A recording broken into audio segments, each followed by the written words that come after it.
बिस्म Bismillahirrahmanirrahim। 9 में पार्ट 9 में आज हम समझने वाले हैं common arguments given by people to justify dowry. दहेज को सही ठहराने के लिए लोगों के द्वारा दिए जाने वाले आम तर्क। यह वह बातें हैं जो लोग आमतौर पर कहते हैं दहेज को नॉर्मल बनाने के लिए, सही कहने के लिए। इन बातों को हम लॉजिक, तर्क का इस्तेमाल करके और इस्लाम को बुनियाद बनाकर हम इनका जवाब देंगे, ताकि अगर आपको भी ऐसे डाउट हो, आपको भी इन बातों पर यकीन हो जो ये लोग कहते हैं, तो आपको अभी डाउट क्लियर हो जाए।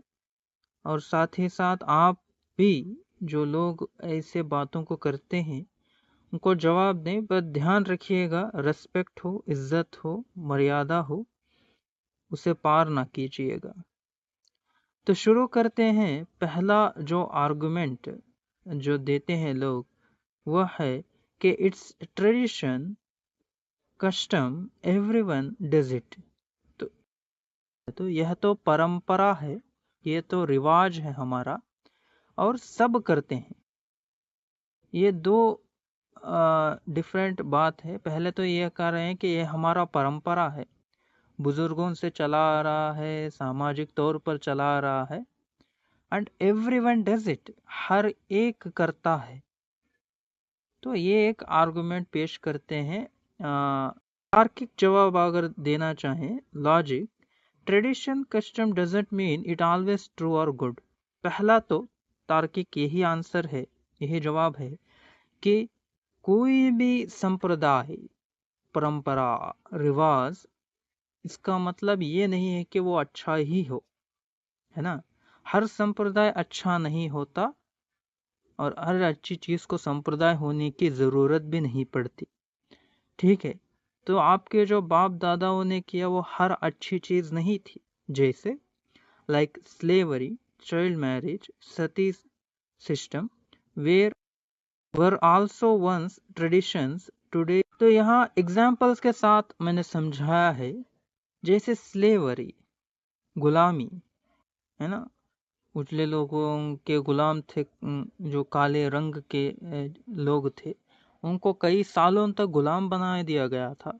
और कहीं ना कहीं हमारे देश में भी जाति सिस्टम के वजह से, कैस्ट सिस्टम के वजह से कुछ जाति के लोगों को, कुछ लाइक ये जाति के लोगों ने गुलामी में रखा था और ब्रिटिशों ने भी एक तरह से गुलामी में रखा था। तो यह सब कहीं ना कहीं परंपराओं में से आया है, इसका मतलब ये नहीं कि सही था। चाइल्ड मैरिज, बाल विवाह, बचपन में छोटे छोटे बच्चों को, अभी अभी पैदा ही होते हैं वैसे बच्चों को शादी कर देते हैं, ये परंपरा में आया है। पहले बहुत होता था हमारे समाज में, हमारे हिंदुस्तान में, आज नहीं है। आज कानूनी तरह से गलत है, परंपरा होने की वजह से सही नहीं हो जाता। और सती सिस्टम ले लीजिए, जो ब्रिटिश राज में कहीं ना कहीं रुक गई थी। उससे पहले यह सिस्टम था, सती सिस्टम, सती प्रथा, जिसमें जब शौहर, पति मर जाए तो उसके बीवी को उसी के साथ जला दिया जाता था, चाहे वो खुद से जल जाते थे और आगे चलकर वो दबाव बन गया समाज का कि वो खुद ही उसे पुश कर देते थे, दुल्हन को या उसकी बीवी को, आग में। तो एक एक जमाने में ये सारे ही परंपराएं, रिवाज थे जो आज नहीं है। आज इसको हम सही नहीं मान सकते, जस्ट बिकॉज एक परंपरा है, एक ट्रेडिशन है। Today in our society littering is something that everyone does it, but it doesn't become good. आज और एक जो आर्गुमेंट आपने यहाँ पेश किया, एवरीवन डज इट, सब करते हैं, सब करने से ये सही नहीं हो जाता। अगर कल को सब कुछ गलत काम, सब शराब पीने लग गए तो शराब पीना सही हो जाएगा? नहीं। अगर कल को सब लोग झूठ बोलने लग गए तो झूठ बोलना सही हो जाएगा? नहीं। उसी तरह आज भी सब लोग का कचरा उधर का इधर फेंक देते हैं, ना उसका कोई क्लीनिंग है ना सिस्टम है, कुछ भी नहीं है, इधर का उधर कचरा फैला देते हैं जिसे लिटरिंग कहते हैं। बहुत सारे लोग, मेजॉरिटी लोग, अत्यधिक लोग यही काम करते हैं, लेकिन इसका मतलब ये नहीं है कि वो सही हो जाता है। कचरा इधर उधर फेंक देना क्या सही होगा? आप तार्किक जवाब है। अब हम इस्लामिक जवाब सुनते हैं, इस्लाम के बेसिस पर क्या कहेंगे हम।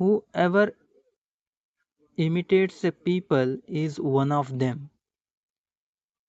तो जो किसी कौम की नकल करता है वह उन्हीं में से है। आपको अबू दाऊद हदीस नंबर 4031 में मिल जाएगा। तो एक हदीस है, नबी सल्लल्लाहु अलैहि वसल्लम ने फरमाया कि जो किसी कौम की नकल करता है वह उन्हीं में से है। ये नकल है, वो नकल जो इस्लाम में कुछ उसका कोई वैल्यू नहीं है। ऐसा नहीं कि आप कोई भी नकल नहीं कर सकते। हाँ, कोई अच्छी चीज़ हो, कोई बेहतरी के लिए हो, समाज के बेहतरी के लिए, और इस्लामिक अकॉर्डेंस में हो, इस्लाम में उसका जायज़ा हो, उस चीज़ को करना कोई बुरी बात नहीं है। चाहे वो आजकल में जो मेडिसिन्स हैं उसमें आप काम करना चाहते हैं, ये बेहतरी के लिए है, एक्सेप्ट करता है इस्लाम। लेकिन वह चीज़ें जो फितने फैला रही हैं समाज में, कई हज़ारों लोगों के मौत के कारण हैं, वही से फितनों को आप अगर दूसरों के संप्रदाय से चुरा कर आप भी उस पर अमल कर रहे हैं, आप भी उन कार्यों को कर रहे हैं, तो आपको उन्हीं में से शामिल किया जाएगा जिनको आप फॉलो कर रहे हैं। सेकेंड आर्गुमेंट यह है कि marriage expenses are high, so the bride's family should share the burden. शादी के खर्च बहुत ज्यादा होते हैं, इसलिए लड़की का परिवार थोड़ा बोझ बांट ले तो क्या बुरा है। तो ये एक आर्गुमेंट रखते हैं कि शादी का बोझ बहुत ज़्यादा है, एक्सपेंसेस ज़्यादा हैं, तो क्यों ना ब्राइड के फैमिली वाले, दुल्हन के लड़की के परिवार वाले भी इसमें कुछ शेयर कर लें। तो पहले चीज़ तो किसने कहा कि शादी पर इतना खर्च करना ज़रूरी था? जब तुम्हें खर्च करने की एबिलिटी ही नहीं है, इतना खर्च करने की, फिजूल खर्ची करने की ताकत ही नहीं है, इतना पैसा ही तुम्हारे पास नहीं है, तो क्यों है आप खर्च कर रहे हो? जबकि इस्लाम इसका उल्टा सिखाता है। Who said you to spend so much on marriage? Well, Islam promotes and encourages simple marriage. जबकि इसका उल्टा इस्लाम सिखाता है कि आप सिंपल, सरल और साधारण शादी करें। जो फिर क्यों आप इतना खर्चा करके शादी कर रहे हैं? These expenses just burdens bride's family, leads to debt and misery, not blessings. और ये जो खर्चे हैं ये कुछ फायदे के नहीं हैं। आप सिर्फ एक दिन की खुशी मना सकते हैं, हो सकता है एक 10 दिन खुशी हो सकता है लोगों में आपकी वाहवाही भी हो, बस इतना ही। क्या फायदा, इसका लाभ क्या है? बर्डन्स ब्राइड्स फैमिली, इसके नुकसान देखिए। आप ऐसे फिजूल खर्च से लड़की के परिवार पर एक बड़ा बोझ डालते हैं जिनसे आपका रिश्ता है, जिनसे आपका डायरेक्ट रिश्ता है, उनके ऊपर आप जिम्मेदारी, बर्डन डाल रहे हैं, बोझ डाल रहे हैं।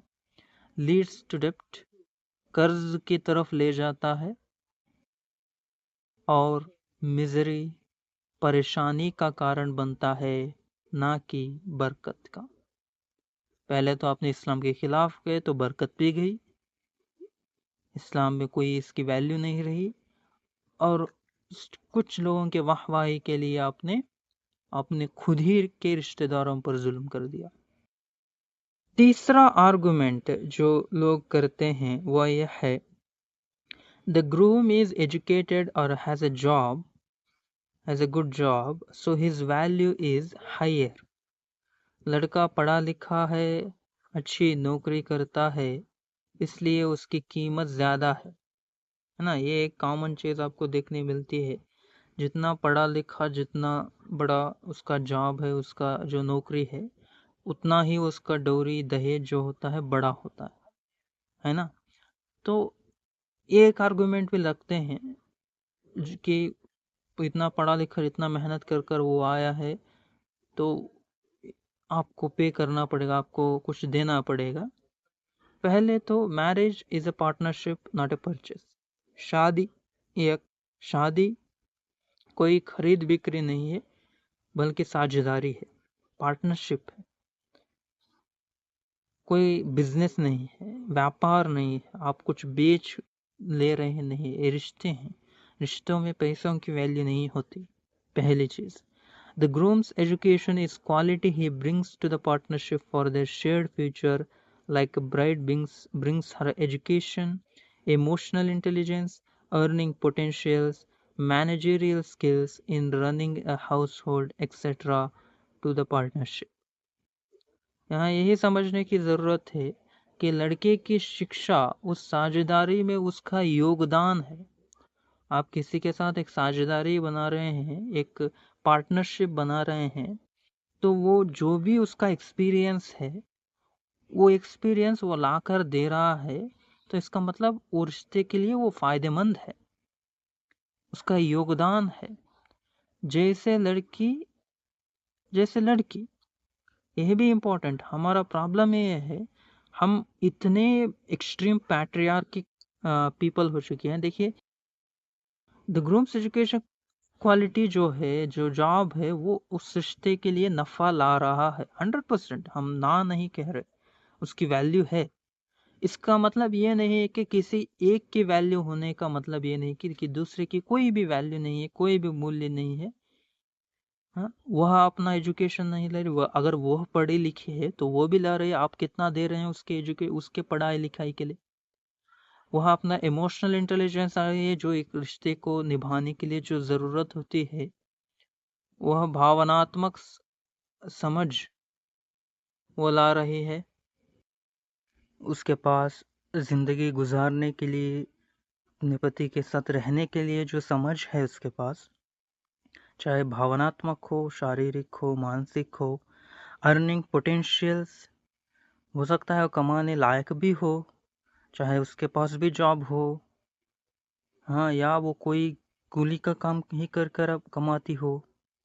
मैनेजरियल स्किल्स, हाँ, जो सबसे इम्पोर्टेंट है, घर संभालने की जो योग्यता है, जो खासकर मर्दों में नहीं होती, वो स्किल्स हों, वो यह सब वो लाते हैं। और भी कई सारी चीज़ें हैं जो मैं आपको बता सकता हूँ, जो वो लाती है इस रिश्ते को, जिसका कोई मूल्य नहीं दिया जाता लड़कों की तरफ से, लड़के के परिवार की तरफ से।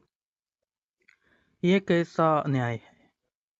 हाँ, एक तरफ तो आप मांग रहे हैं पैसा, दहेज, लड़की वालों की तरफ से, कि आपका बेटा सिर्फ पढ़ा लिखा और एक नौकरी करता है जो उसके खुद के फायदे के लिए किया है। उसने इसलिए किया था कि वो अपनी जिंदगी में आगे बढ़े, उसका कोई सेल्फ रिस्पेक्ट होगा, हाँ, आत्मसम्मान होगा, आत्मगौरव होगा, कि उसने अपने आत्मगौरव के लिए वह काम, जॉब चुना होगा। उसका पैशन भी हो सकता है, उसकी आस भी हो सकती है कि वो काम करे, उसकी खुशी भी है उस काम में। ये सब फायदे वो उठा रहा है। फिर आप कह रहे हैं कि ये जॉब होने की वजह से, इतना पढ़ा लिखा होने की वजह से आप दहेज दें। ये कैसा काम है? ये कैसा न्याय है? Dowry is illogical because it only flows in one direction, ignores bride's contributions entirely. यही प्रॉब्लम है दहेज में, कि एक ही तरफा दिखाया जाता है कि लड़का ऐसा है, लड़का ये करता है, लड़का वैसा है, जबकि लड़की में भी गुण है। आप अगर उससे शादी कर रहे हैं, एक्चुअली सच में कर रहे हैं, तो इसका मतलब आपने कुछ देखा होगा उस लड़के में जो आपको बहुत पसंद दिया होगा। चाहे वो खूबसूरती ही क्यों ना हो, चाहे वो क्या बोलते हैं, उसकी वैल्यूज, उसका कैरेक्टर, उसका जो रहने ढहने का ढंग ही क्यों ना हो, इसी को देखकर आप इम्प्रेस हुए, आपने उनसे शादी करने की बात रखी। क्या उनका कोई मूल्य नहीं है? आप उन चीज़ों के लिए क्या मूल्य दे रहे हैं, क्या किन पैसों को दे रहे हैं अपने घर, जो आपको देना पड़ता है। एक्चुअली सोचा जाए कि उनके परिवार वाले को, तो आप तो उसे ले जा रहे हैं उसके जॉब के साथ, उसकी सैलरी के साथ, उसके जो घर संभालने के जो स्किल्स हैं, जो अपने माँ बाप के घर के बजाय वो आपके माँ बाप और आपके घर में इस्तेमाल करेगी, वो सब लेकर आ रही है। तब तो आपको पे करना पड़ेगा, आपको देना पड़ेगा पैसे। आप कैसे डिमांड कर रहे हैं? फिर Islam values a person by his और her piety and character, not money or job status, as Prophet sallallahu alaihi wasallam said, if a man whose religion and character you are pleased with comes to you, then marry your daughter to him. तिर्मिजी 1084। तो यहाँ यही कहा जा रहा है कि इस्लाम के दृष्टि में किसी व्यक्ति की कीमत उसके धन या नौकरी से नहीं होती, क्योंकि कई सारे सहाबा धनवान नहीं थे, कई सारे सहाबों के पास पैसे भी नहीं थे, जबकि वो दी बेस्ट पीपल थे, बेहतरीन इंसानियत के लोग अगर कोई हैं तो सहाबा थे। हाँ, ना उनके पास उतना बड़ा जॉब्स क्या भी थे जैसे रोमन और पर्शियन लोगों के पास होते थे, आर्किटेक्चर्स होते थे, लिखी में वो माहिर थे, पोएट्री में, गान में माहिर थे, हाँ, नृत्य में माहिर थे, ऐसे बहुत सारे चीज़ों में माहिर थे। इनके पास कुछ भी ऐसी माहिरी नहीं थी कुछ चीज़ों के अलावा। तो इस्लाम यही कहता है कि इस्लाम में कोई कीमत नहीं है धन या नौकरी से, बल्कि कीमत है उसके ईमान और चरित्र से। ईमान कितना उसका मजबूत है और उसका चरित्र, कैरेक्टर कितना अच्छा है, उसका सहना दहना कैसा है, लिहाज बात करने का कैसा है, किस तरह के आमाल हैं, क्या शराबी है, जुआरी है, क्या बुरे गुण हैं, ऐसे गुण जो डिस्ट्रॉय कर दे, बर्बाद कर दे उसके जिंदगी, ऐसे कोई गुण हैं। इन सब को देखा जाता है, उसके ऊपर उसको मूल्य दिया जाता है, कीमत दी जाती है, ना कि उसके पैसों और नौकरी पर। यह आपको कोई अधिकार नहीं देता, आपका जॉब होना या आपके पास पैसे होना या आप पढ़े लिखे होना कोई अधिकार नहीं देता कि आप उनके घर से पैसे मांगें, पैसों की डिमांड करें, दहेज की डिमांड करें। चौथा तर्क जो लोग करते हैं वो है, we need help to set up the couple's household. वो कहते हैं कि हम तो बस नए जोड़े का घर बसाने में मदद कर रहे हैं, जो नया जोड़ा हुआ है उनके घर बसाने के लिए हम मदद पूछ रहे हैं। If both the bride and groom are capable adults, the foundation of their household should be their own partnership and shared responsibility, not a mandated payment from one set of parents. पहली चीज यही है कि अगर both मतलब दोनों दुल्हा दुल्हन समझदार और सक्षम वयस्क के हैं, समझदार भी हैं और कमाने के लायक भी हैं, तो उनके घर की नींव उनकी साझेदारी, उनके रिश्ते और उनके जिम्मेदारी पर टिकी होनी चाहिए, ना कि किसी एक पक्ष के माता पिता के अनिवार्य आर्थिक मदद पर। एक पक्ष के माता पिता, यहाँ क्यों कह रहा हूँ, क्योंकि दहेज की डिमांड सिर्फ एक माता पिता से की जाती है, ना कि दोनों माता पिता से। ऐसा क्यों नहीं करते कि आप अपने बेटे को अलग कर दें, उनकी बेटी को वो अलग कर दें और दोनों मिलकर इक्वल खर्चा कर कर दे दें, अपनी उनकी जिंदगी को। नहीं करेंगे, ये नहीं करेंगे, तो फिर क्यों अब इस तरफ पूछ रहे हैं? पहली चीज, पहले तो वो दोनों कमाने के लायक हैं, तो कमाएं, घर बने। अगर आपको गिफ्ट देना ही है एज ए पेरेंट्स, माँ बाप होने के नाते, माता पिता होने के नाते, अपनी बेटी को आप कुछ तोहफा ही दे रहे हैं, गिफ्ट ही दे रहे हैं, तो एक काम कीजिए, कुछ चंद साल तक या कुछ महीनों, एटलीस्ट एक 7-8 महीनों तक तो रुकिए, शादी कर दीजिए, 1 साल तक रुकिए, देखिए वो जो आपका दामाद है वो अच्छा लिहाज रखता है अपनी बीवी के साथ, किस तरह बर्ताव करता है, क्या उसे मारता पीटता है, क्या उससे बदतमीजी करता है, या दीन में माहिर है, अच्छा इंसान है, अपनी बीवी से अच्छा सलूक करता है, यह सब भी क्वालिटीज उसके अंदर हैं, तब आप अपने हिस्से से जितना हो सके मदद, उनकी ज़रूरत हो तो मदद करें, और इसको ना ही बताएं, बेहतर है। आप आपकी बेटी को है, दामाद को मत बताइए कि हम 1 साल बाद ऐसा दे रहे हैं, नहीं, मत बताइए। बस इतना ये कर लीजिए, अगर ये दामाद अच्छा निकले, क्योंकि ये हमारी बेटी का इतना ख्याल रख रहा है, तो हम एज ए सास ससुर उनको कुछ मदद करें अपने दामाद को, इसमें कोई गलत नहीं। लेकिन दहेज जो है मांगी जाती है, पहली चीज। दूसरी चीज मजबूरी है, ये दिल से नहीं दिया जा रहा। तीसरी चीज बहुत हद से है, जरूरत की चीजें नहीं। आप जब दोनों पांव अल्लाह ने दिए हैं तो आपकी कार की क्या जरूरत है भाई? चल कर जाओ, मेहनत कर सकते हो ना, ऐसे नहीं है तो अंग विकल हो कि तुम्हें मदद चाहिए, नहीं ना। तो कार क्या जरूरत है? क्या ये बेस लाइन है, बेसिक रिक्वायरमेंट है, जरूरी चीज है जिंदगी जीने के लिए? नहीं। हजारों लोग जी रहे हैं बिना कार के, हजारों लोग जी रहे हैं बिना सोने चांदी के।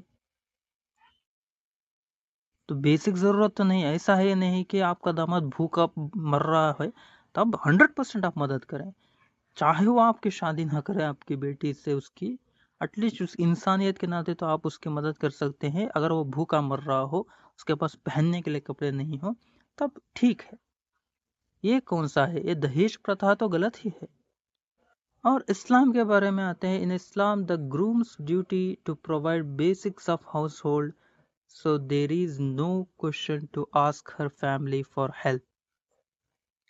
इस्लाम के अनुसार घर की बुनियादी जरूरतें पूरी करना पति की जिम्मेदारी है, इसलिए लड़की के परिवार से मदद मांगने का सवाल ही नहीं उठता।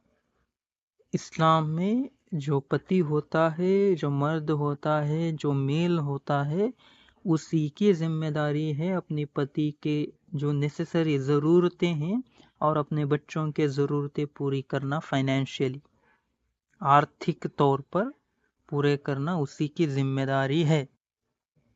तो आप मांग ही नहीं सकते इस्लाम के मुताबिक। और रही लॉजिकलिटी, मैंने समझाया ना, नहीं मांग सकते आप इस तरह। जो पांचवा बात है जो लोग आम तौर पर कहते हैं, वो है it secures the brides comfort in her new home. वो कहते हैं कि दहेज से लड़की को ससुराल में आराम मिलता है। इससे बड़ी झूठ बात और कुछ नहीं है सच में। If dowry really ensured comfort, dowry deaths and abuse would not exist. Dowry doesn't secure her comfort. पहली चीज तो ये समझ लीजिए, अगर ये सच बात होती कि आपकी जो लड़की है वो ससुराल में आराम से रह पाती दहेज से, तो क्यों हमने जो एनसीआरबी रिपोर्ट पढ़ी उसमें 6000 से ज्यादा मौतें दहेज के कारण हुई? उन्होंने दहेज नहीं दिया होगा, हाँ दिया होगा, तो क्यों होगी मौतें?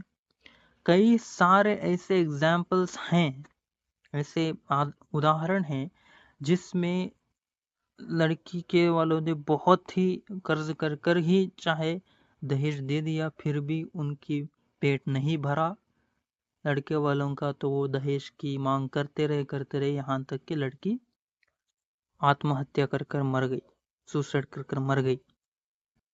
ये जो आप बात कर रहे हैं सिक्योरिटी देगा, हाँ आराम मिलेगा, ये तो सच नहीं है। It commodifies it, making her well-being conditional on payment. ये बहुत ज़रूरी है समझना कि यह सुरक्षित नहीं बनाता, बल्कि उसे एक वस्तु बना देता है, एक चीज बना देता है जहां उसका सम्मान एक भुगतान पर निर्भर होता है।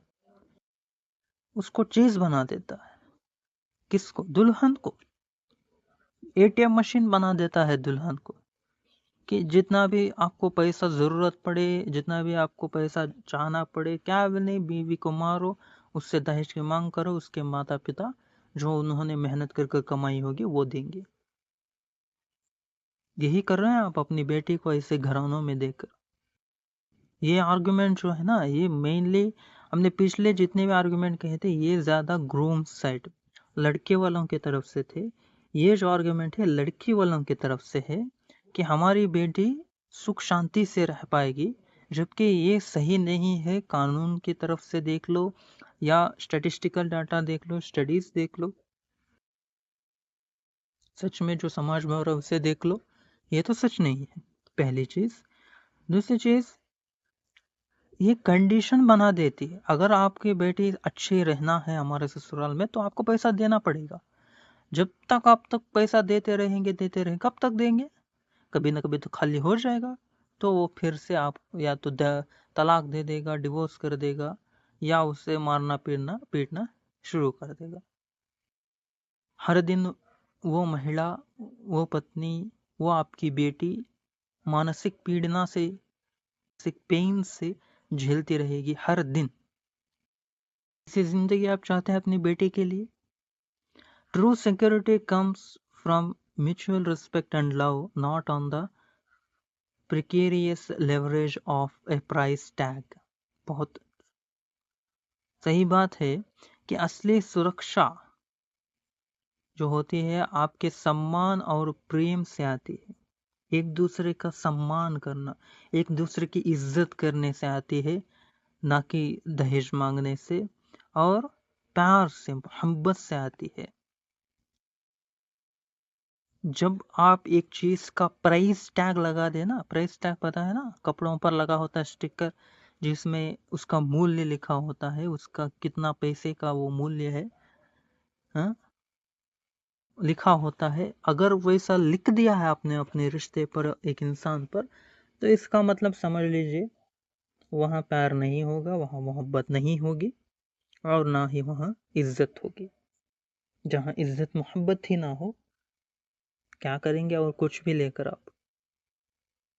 If a financial incentive is needed to ensure good treatment, that is not a family she should be joining in the first place। हाँ, यही कह रहा हूं मैं कि अगर किसी परिवार को अच्छा व्यवहार करने के लिए पैसे की लालच चाहिए, तो वह रिश्ता शुरू ही से नहीं होना चाहिए था। सिर्फ एक इज्जत देने के लिए आपको पैसा देना पड़ रहा है तो इज्जत कहलाएगी? मोहब्बत करने के लिए, प्यार करने के लिए आपको पैसा देना पड़ रहा है, अच्छे से रहने के लिए आपको पैसा देना पड़ रहा है, क्या वो सच में प्यार है, मोहब्बत है, इज्जत है, अच्छाई है? नहीं।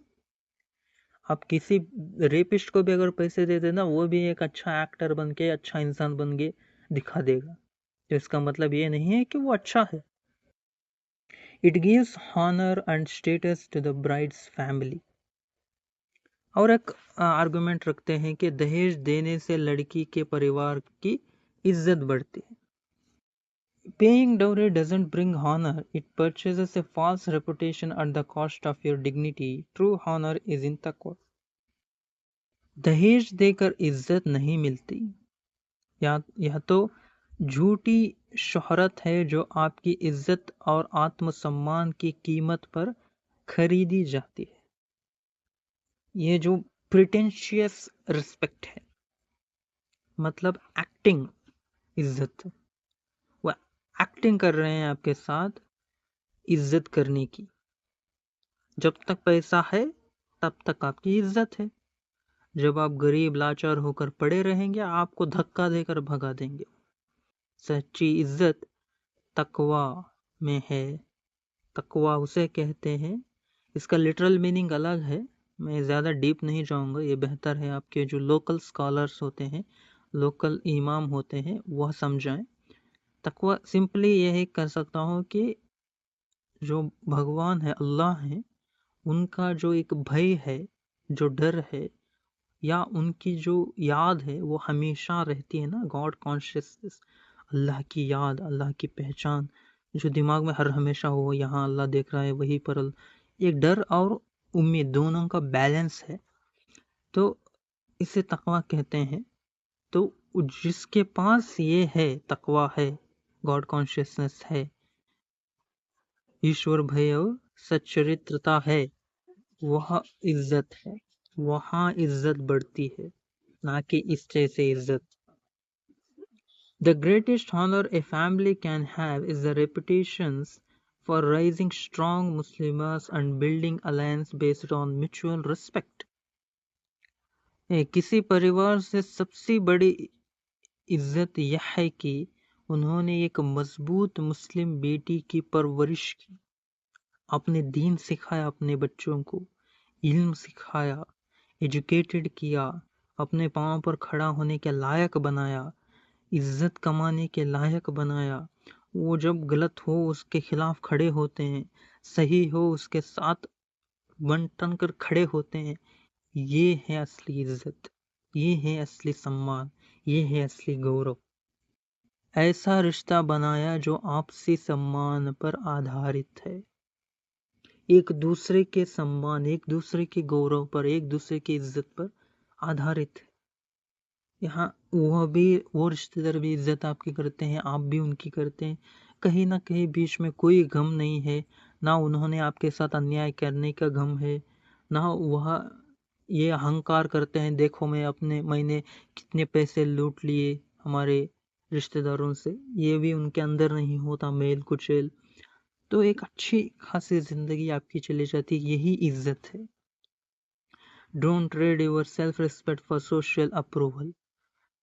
अपने स्वाभिमान को समाज की झूठी तारीफ के लिए मत बेचो, ये बहुत जरूरी है। देखिए, समाज पर निर्भर ना कीजिए। समाज एक ऐसी चीज है जो उसी को वैल्यू देती है जो उसके साथ चले। अगर आज जो समाज में गलत काम हो रहे हैं, आप अगर बाहर जाकर बात करेंगे तो आपको मारने लग जाएंगे लोग, आपको पीटने लग जाएंगे, कोई साथ नहीं देगा, ना ही कानून देगा। तो इतना खतरनाक है समाज। तो समाज के लिए आप अपनी इज्जत क्यों उछाल रहे हैं? A poor family forced into debt loses more dignity than it gains by giving dowry. यह एक लॉजिकल तार्किक विषय है समझना कि कोई भी एक गरीब परिवार जो दहेज के लिए कर्ज में डूबा हुआ है, वह इज्जत से ज्यादा बेइज्जती झेलता है। सोच कर देखिए, आपने तो बहुत ही कर्ज करके दहेज दे दिया, लेकिन जिनसे आपने कर्ज किया है वो बारे बार आपके घर के पास आ रहा है, मांग रहा है, लोग देख रहे हैं, तो समाज के सामने आपकी बेइज्जती हुई ना।